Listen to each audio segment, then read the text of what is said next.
Good morning, girls. A little early this morning because I have a workout in a few minutes. A little early workout this morning. Do I want to? No. Am I going to do it anyway? Yes, I will. Will I complain through the entire workout? Probably. All right, girls. December 5th. Paul sails for Rome. Acts 27, 1 through 12. When the time came, we set sail for Italy. Paul and several other prisoners were placed in custody of a Roman officer named Julius, a captain of the imperial regiment. Aristarchus, a Macedonian from Thessalonica, was also with us. We left on a ship whose home port was Adramyttium on the northwest coast of the province of Asia. It was scheduled to make several stops at port along the coast of the province. The next day, when we docked at Sidon, Julius was very kind to Paul and let him go ashore to visit with friends so they could provide for his needs. Putting out to sea from there, we encountered strong headwinds that made it difficult to keep the ship on course. So we sailed north of Cyprus between the island and the mainland. Keeping to the open sea, we passed along the coast of Cilicia and Pamphylia, landing at Myra in the province of Lycia.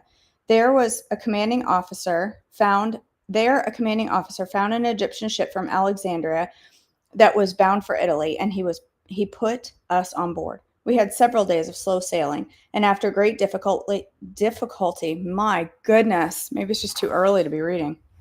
After great difficulty, we finally neared Cnidus. There's no vowels in between C and N, so I don't know how that's pronounced. But the wind was against us, so we sailed across to Crete and along the sheltered coast of the island, past the Cape of Salmone. We struggled along the coast with great difficulty and finally arrived at Fair Havens near the town of Lycia. We had lost a lot of time. The weather was becoming dangerous for sea travel because it was so late in the fall, and Paul spoke to the ship's officers about it. Men, he said, I believe there is trouble ahead if we go on. Shipwreck, loss of cargo, and danger to our lives. But the officers in charge of the prisoners listened to more of the ship's captain and the owner than to Paul. And since Fair Havens was an exposed harbor, a poor place to spend the winter, most of the crew wanted to go on to Phoenix, farther up the coast of Crete, and spend the winter there. Phoenix was a good harbor with only southwest and northwest exposure. The storm at sea, Acts 27, 13 through 26.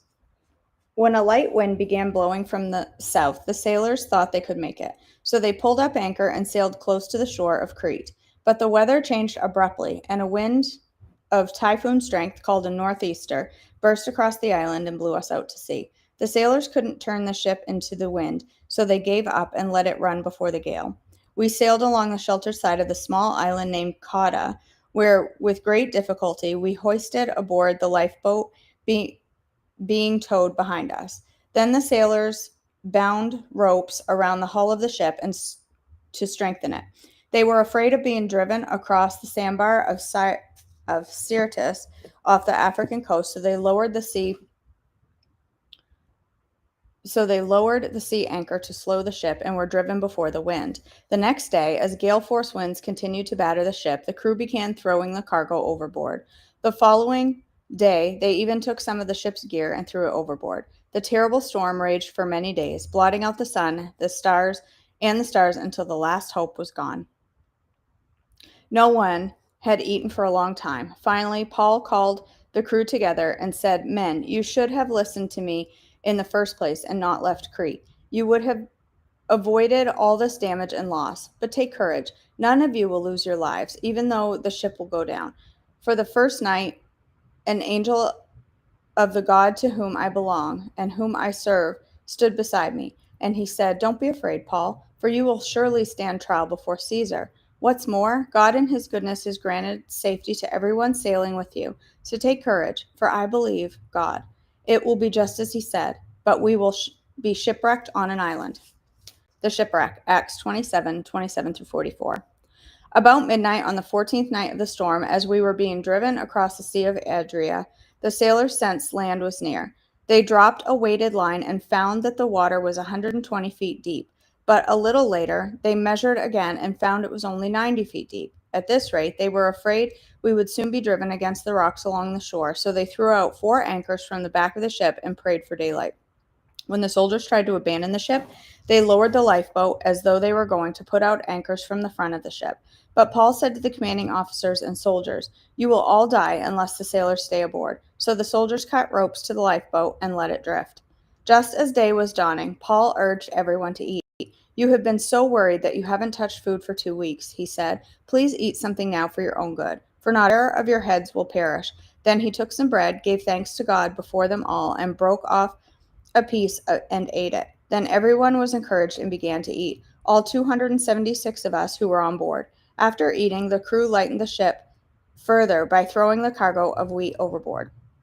When morning dawned, they didn't recognize the coastline, but they saw a bay with a beach and wondered if they could get to shore by running the ship aground. So they cut off the anchors and left them in the sea. Then they lowered the rudders, raised the foresail, and headed towards the shore. But they hit a shoal and ran the ship aground too soon. The bow of the ship struck fast, while the stern was repeatedly smashed by the force of the waves and began to break apart. The soldiers wanted to kill the prisoners to make sure they didn't swim ashore and escape, but the commanding officers wanted to spare Paul, so he didn't let them carry out their plan. Then he ordered all who could swim to jump overboard first and make for land. The others held onto the planks or debris from the broken ship, so everyone escaped safely ashore.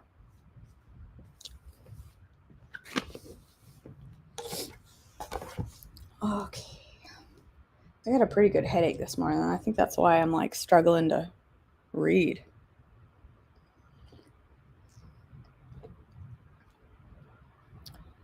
Let's see.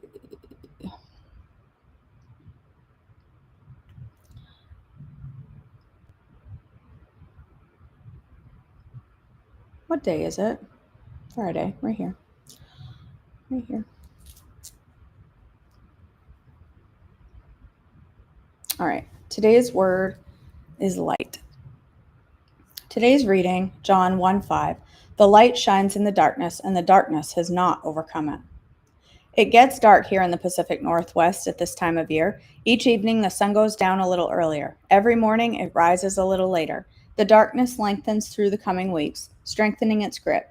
At this time of year, especially for those of us who live in northern climates, we remember the fondness of the days not so long ago when the sun went to bed later here than anywhere else. But now, by late afternoon, the shadows are already deepening. Darkness will creep earlier and earlier with each passing day. Finally, just before Christmas, on December 22nd, the long night will finally last 2 seconds less than the night before, and we will begin to make our way once again, oh so slowly, towards the light.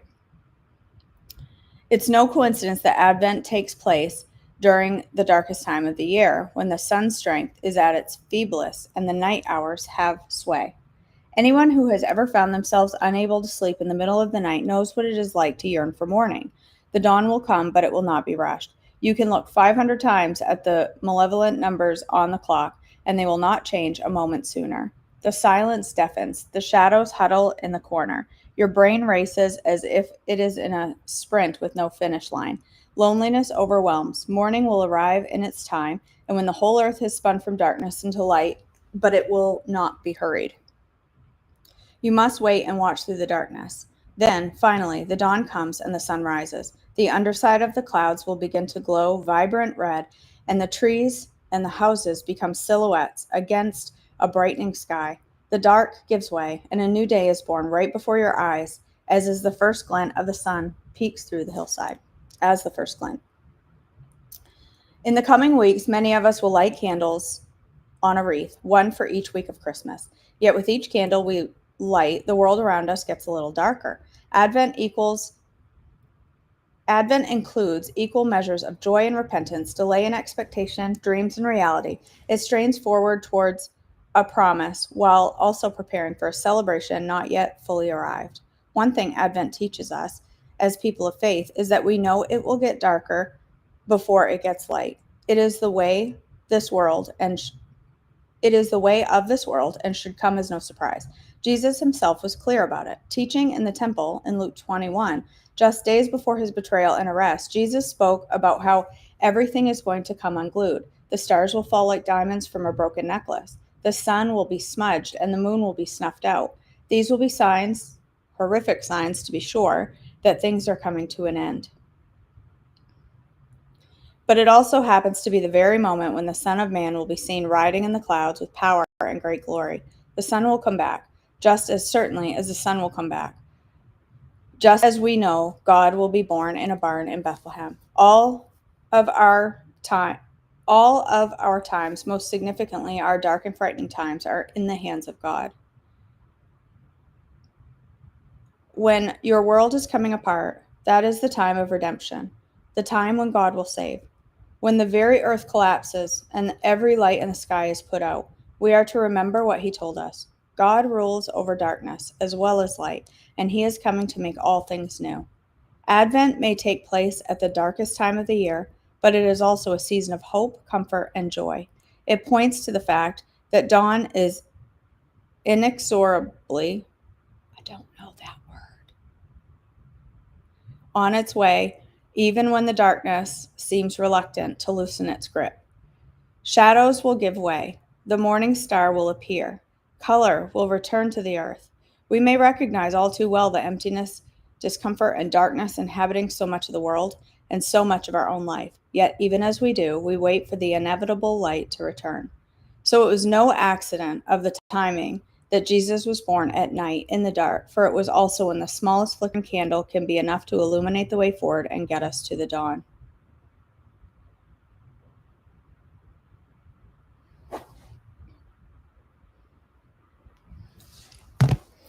All right.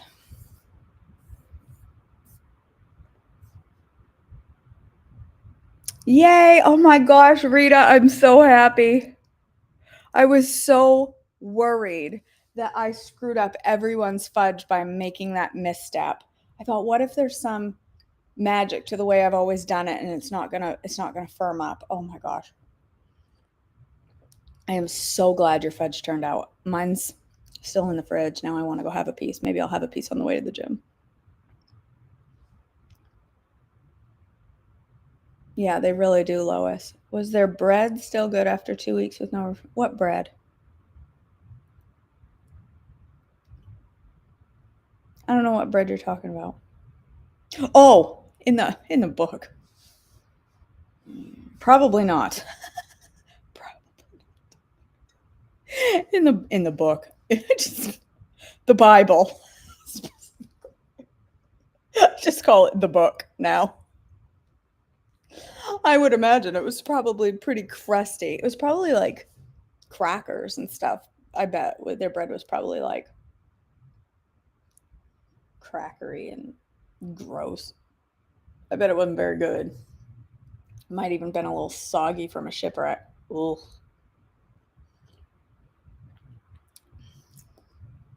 I screwed up my coffee this morning. It was so gross.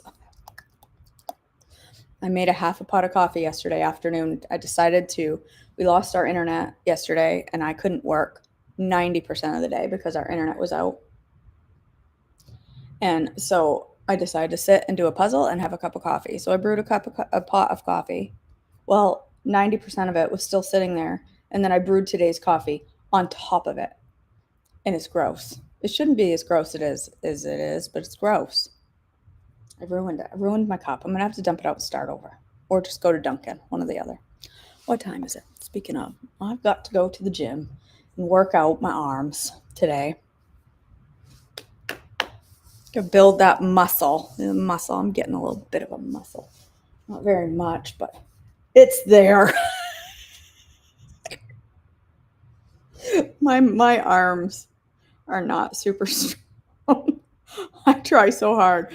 And I'm not going up very high in weights for my arms because it is just awful.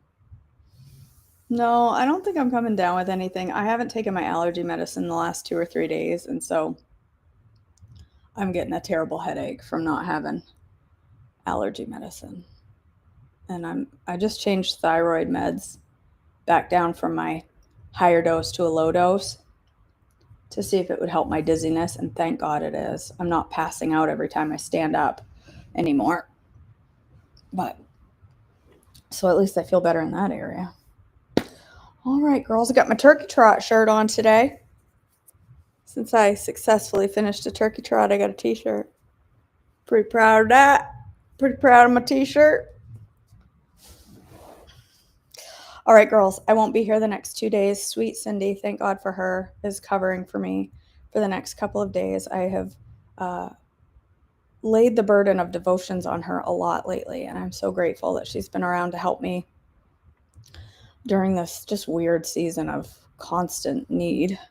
But I won't be here the next 2 days. We're getting up early tomorrow morning to travel to Nashville, and then spend the night, and then turn around and travel back Sunday with the puppy. Pray for me as I drive 8 hours with a pup. It's going to be interesting. But anyway, I love you guys. Thanks for being here. Oh, I need to pray. Yes. God, our Father, we thank you for meeting us here today, for the word that we have to dive into and draw closer to you and learn more about you and see the picture of your love through every page. God, we also thank you for this devotional from Joe and the wonderful writing and the insight it gives us and the visuals that he brings to mind through his writing. And I'm just so grateful and thankful for him. We continue to pray for him and lift him up for healing and strength. God, as we go through this day, help us to be wise with our decisions, with everything that we say and do. Help us to be honoring to you and pictures of Christ in the dark world that we live in your precious holy name. Amen. All right, girls. Love y'all. Thanks for being here. I'm going to go get my gym on. Pray for me there because I don't want to go today. Just don't want to. I don't want to. I don't feel like it. I'm going to do it anyway. It doesn't mean I have to like it. And I don't want to today. I just really don't want to. She was saying it may get canceled if there was bad weather, and I was honestly praying for a little snow. But it didn't. Alas, class is on. So I gotta go eat banana. Eat a banana. Oh, good. I'm glad they got moved. In the midst of all this trial he's going through, to have to be moving. Moving, legit, is like the worst thing ever. And we're also looking at a house tomorrow.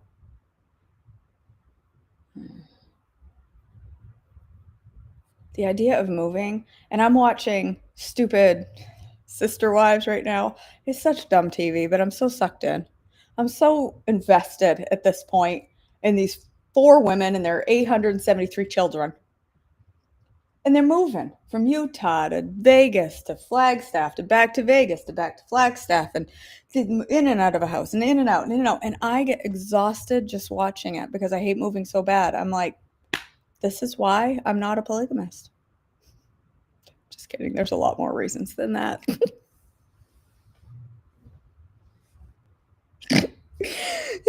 All right, girls. I love you so much.